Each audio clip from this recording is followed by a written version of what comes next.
գալիս են ասում են սխալվել ենք։ Ժողովուրդ ջան,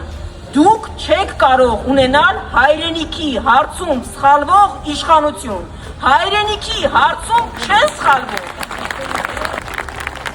Սա որ առավոտից իրիկուն ասում է տեր կանգնեք խաղաղությանը, իրականում ասում է տեր կանգնեք պարտությանը։ Եթե այսօր Ալիևը իր թեկնածությունը դներ, որևէ մեկը նրան պետքա կողմ քվեարկեր,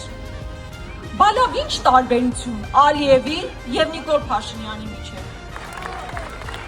Ուրեմն, միասին։ Միասին։